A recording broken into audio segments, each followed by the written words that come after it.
Olá a todos! Eu sou Patrícia Vane Benfica, advogada, professora universitária no sul de Minas Gerais e estou aqui hoje para dar continuidade às conversas, a um bate-papo sobre a Lei de Abuso de Autoridade.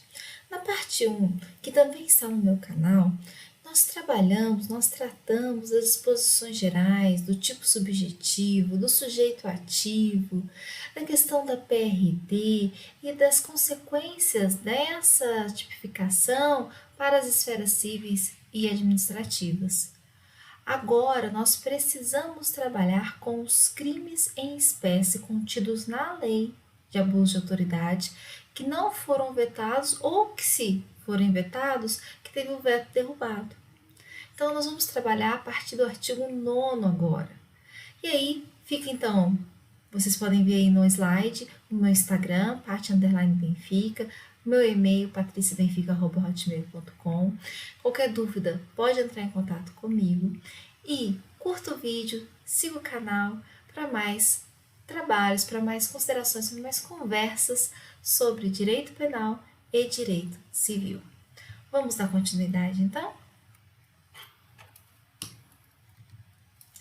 O primeiro dos delitos que nós vamos trabalhar é o artigo 9º. E o artigo 9º, ele vai ter uma característica especial quando a gente trabalhar o parágrafo único.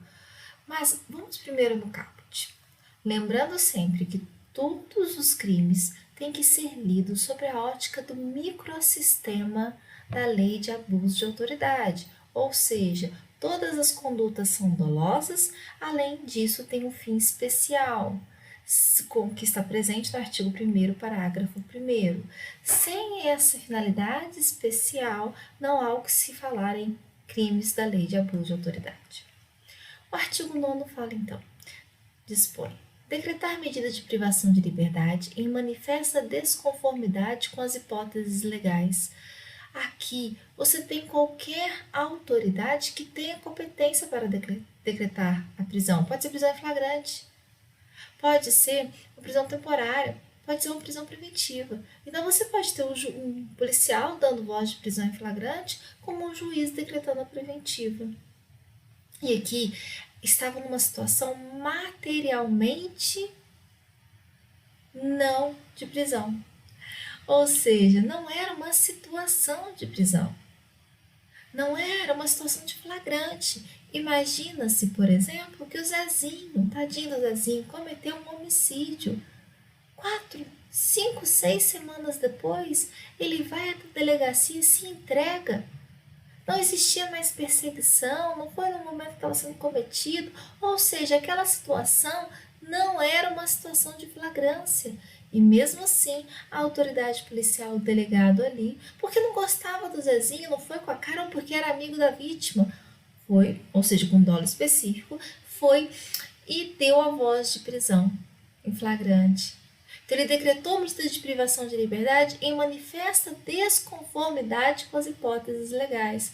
No caso do flagrante, as hipóteses legais estão no 302 do CPP. Lembrando também que eu falei que todos os delitos são dolosos e que todos os delitos têm pena de detenção, não tem pena de reclusão. Então, a pena aí, detenção de 1 a 4 anos e multa. No parágrafo único fala: incorre na mesma pena a autoridade judiciária que, dentro do prazo razoável, deixar de, ou seja, se omitir. Então, aqui no parágrafo, a autoridade judiciária, agora só o juiz, ele se omite e ele não relaxa a prisão manifestamente ilegal, ele não substitui a prisão preventiva por medida cautelar diversa de conceder liberdade provisória, quando manifestamente cabível. E 3. Ele não defere liminar ou ordem de habeas corpus quando manifestamente cabível. Então, ele deixa de agir dentro daqueles atos de ofício que ele deveria ser. Ele deveria ter. Está aí, então, o artigo 9º da Lei de Abuso de Autoridade. O artigo 10º fala: decretar a condução coercitiva de testemunha ou investigado. Por favor, se atentem a isso, tá? Aqui é testemunha ou investigado. manifestamente descabida ou sem prévia intimação de comparecimento em juízo. O que acontece é que o STF ele já firmou o entendimento que não cabe a condução coercitiva de investigado ou réu. Então, acredito que esta parte do artigo 10º ela não deve ser recepcionada. Mas a testemunha, sim, a testemunha, com prévia notificação,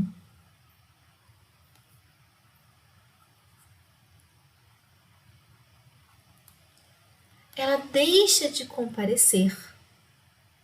Então, primeiro houve uma notificação, houve uma intimação para que ela comparecesse em juízo. Ela não compareceu em juízo. O juiz ele pode decretar a condução coercitiva. Agora imagina que ela não foi intimada, que ela não foi notificada. E o juiz, sabendo disso e não gostando dela, vai lá e decreta a condução coercitiva dela. É isso que fala o artigo 10. De novo, detenção de 1 a 4 anos e multa. O artigo 12º vai trabalhar com aquelas situações onde a prisão não seguiu as suas formalidades. Então, eu não estou mais falando aqui do cabimento da prisão. Eu estou falando aqui das formalidades na lavratura daquela prisão. Então, numa prisão em flagrante, tem que ter a comunicação, tem que ter as testemunhas, né, da condução, tem que ter a entrega da nota de culpa.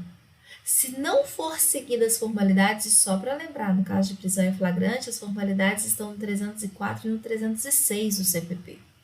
Se não forem seguidas as formalidades, pode, se tiver o fim especial, se tiver o dolo específico, pode configurar o artigo 12. Então, deixar injustificadamente de comunicar prisão em flagrante à autoridade judiciária no prazo legal.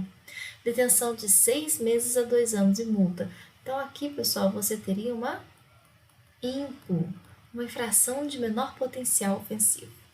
Parágrafo único. Incorre na mesma pena quem deixa de comunicar imediatamente a execução de prisão temporária ou preventiva à autoridade judiciária que a decretou. Neste caso, do parágrafo único, inciso 1º, só vai ser sujeito ativo aquele que realiza a prisão, né? Então, que executa a prisão. Então, você, por exemplo, você vai ter a autoridade policial, você pode ter a polícia penal. 2. Deixar de comunicar imediatamente a prisão de qualquer pessoa e o local onde ela se encontra, sua família ou a pessoa por ela indicada. Deixar de entregar o preso, no prazo de 24 horas, a nota de culpa assinada pela autoridade com o motivo da prisão e os nomes do condutor e testemunhas. Prolonga a execução da pena privativa de liberdade, da prisão temporária, da prisão preventiva, da medida de segurança ou de internação, deixando sem motivo justo e excepcionalíssimo de executar o alvará de soltura imediatamente após recebido ou de promover a soltura do preso quando esgotado o prazo judicial ou legal. A prisão temporária, por exemplo, ela já vem com prazo final. Não é necessário que se expeça o alvará de soltura para que o indivíduo possa ser colocado em liberdade. Assim, ao final do prazo da prisão temporária, deve a polícia penal colocar aquele indivíduo em liberdade. Não fazendo, e com um dolo específico previsto lá no artigo 1º, parágrafo 1º, você vai ter, então, configuração do delito do artigo 12º.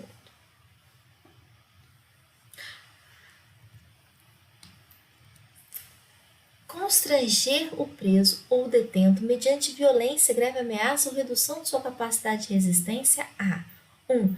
Exibir-se ou ter seu corpo ou parte dele exibido à curiosidade pública. 2. Submeter-se a situação vexatória ou constrangimento não autorizado em lei. 3. Produzir prova contra si mesmo ou contra terceiro. Pena de detenção de 1 a 4 anos e multa sem prejuízo da pena combinada à violência. Se este é um delito com violência ou grave ameaça, não é possível a aplicação do acordo de não persecução penal. Rogério Sanches Cunha cunhou uma expressão chamada pep walk, ou seja, É aquela situação onde o indivíduo é colocado em situação de vexatória. Alguns trazem como exemplo andar nu ou o corredor polonês. Se existir o dolo específico, o agente vai estar incorrendo aqui no artigo 13º. Vamos para o 15º.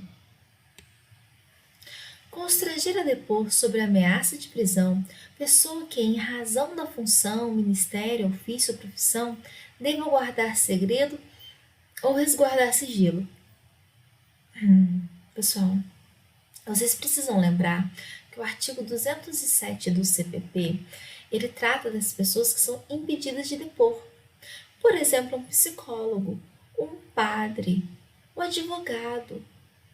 Essas pessoas só podem ser levadas a depor se for pela defesa, com o consentimento do réu. Senão, não há possibilidade de você forçar um psicólogo, por exemplo, a depor. O que acontece é que algumas vezes, através de um constrangimento, faz com que essa pessoa se sinta na obrigação, se sinta levada a depor. E aí está o crime do artigo 15. Constranger a depor sob ameaça de prisão pessoa que, em razão de função, ministério, ofício ou profissão, deva guardar segredo ou resguardar sigilo. O parágrafo único fala: incorre na mesma pena quem prossegue com o interrogatório da pessoa que tem decidido exercer o direito de silêncio. Ou seja, você gostaria de falar assim: não, eu vou permanecer em silêncio. Não, mas fala isso mais um pouquinho. Não, mas você disse aqui. Não, eu prefiro ficar em silêncio. 2. Da pessoa que tem optado por ser assistido por advogado ou defensor público sem a presença do seu patrono. Então, chega lá na delegacia e fala: você tem advogado? Aí o agente fala: tenho um advogado, é o Zezinho. E em vez do policial, do delegado, ele ligar, ou ele entrar em contato com o advogado, ele continuou com o interrogatório. Perdão, gente, desculpa. Opa, vamos lá? Artigo 16º. Deixar de identificar-se ou identificar-se falsamente ao preso por ocasião de sua captura, ou quando deva fazê-lo durante sua detenção ou prisão. Detenção de 6 meses a 2 anos. De novo, nós estamos em uma infração de menor potencial ofensivo. Olha, esse artigo, ele teve tendência a ser vetado, exatamente para evitar que aqueles policiais que estavam disfarçados, eles tivessem que se identificar na hora da prisão. O que acontece é que o artigo 5º, inciso 60 e... Nossa, me deu branco, calma aí. 64, ele fala que o preso ele tem direito à identificação dos responsáveis pela sua prisão. Então, pensando-se nisso, não pode o agente que não tem motivo para estar à paisana, estar disfarçado, ao momento que deu voz de prisão, não tem motivo para ele não se justificar, ou melhor, para ele não se identificar. Então, qualquer pessoa que efetue a prisão, ou os demais agentes que efetuarem prisão, por exemplo, cumprir o mandado de prisão preventiva, deverá se identificar. Recomenda-se até que os policiais andem com a tarjeta aqui deles, com o nome deles. Exatamente porque é um dos mecanismos de identificação. Os agentes públicos que também realizam o interrogatório também devem se identificar. Olha, cuidado. O tipo penal ele não vai abranger os depoimentos prestados nos procedimentos civil e administrativo. Isso aqui só vale para procedimentos penais. Próximo artigo, nós temos o artigo 18. Submeter o preso a interrogatório policial durante o período de repouso noturno, salvo se capturado em flagrante delito ou se ele devidamente assistido consentir em prestar declarações. Então vamos lá.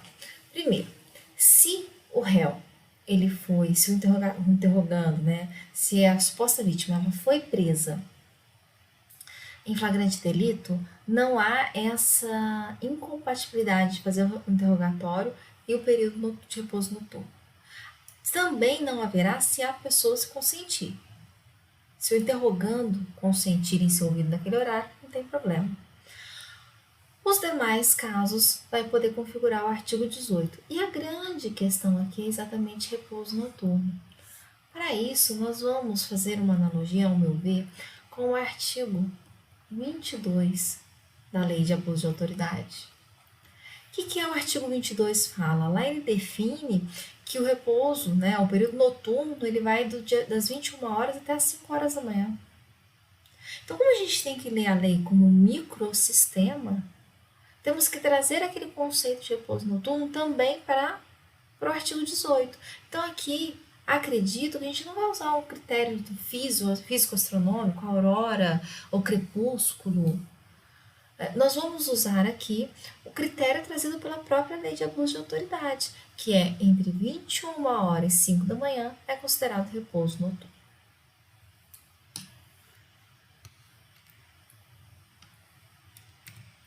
Artigo 19. Impedir ou retardar injustificadamente o envio de pleito do preso à autoridade judiciária competente para apreciação da legalidade de sua prisão ou de suas circunstâncias de sua custódia, pena de detenção de 1 a 4 anos e multa. Parágrafo único. Incorre na mesma pena o magistrado que, ciente do impedimento da demora, deixe de tomar as providências tendentes a saná-lo ou, não sendo competente para decidir sobre prisão, deixe de enviar o pedido à autoridade judiciária que o seja. Pessoal, muitas vezes eu sou ex-analista técnico-jurídica na época das sedes, da Secretaria da Defesa Social de Minas Gerais. Eu pedi exoneração há alguns anos.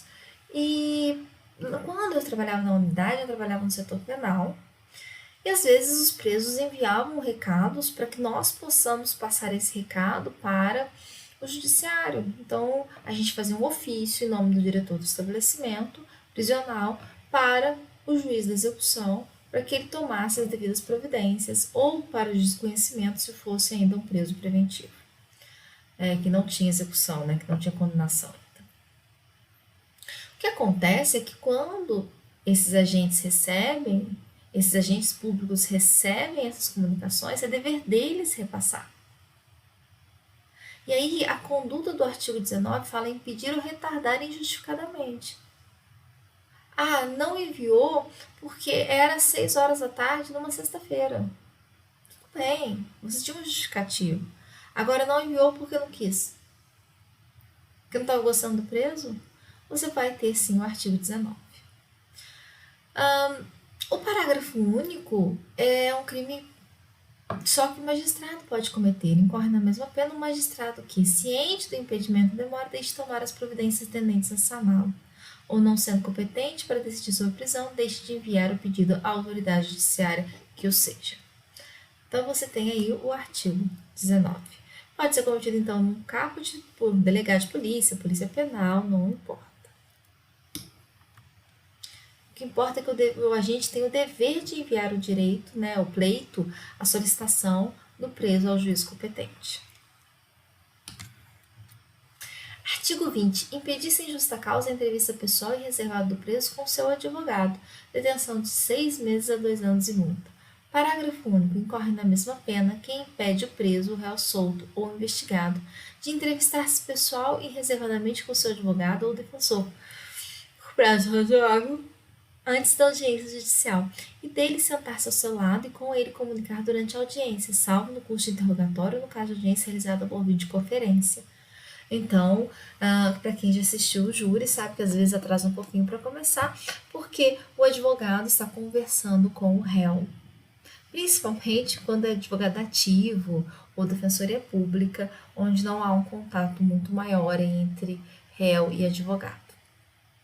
Então, impedir sem justa causa, sem entrevista pessoal, vai configurar o crime de abuso de autoridade. Claro, lembrando, se estiver junto com um dos elementos do dolo específico, da finalidade específica de agir. Artigo 21. Manter preso de ambos os sexos na mesma cela ou espaço de confinamento. Detenção de 1 a 4 anos e multa. Gente, aqui é a ideia de quem mantém um homem e uma mulher na mesma cela. Aconteceu alguns anos atrás, né? Uma juíza ordenou que mantivesse a prisão de uma menina em uma cela masculina. Isso não é aceitável, isso não pode. E a pena é 1 a 4 anos.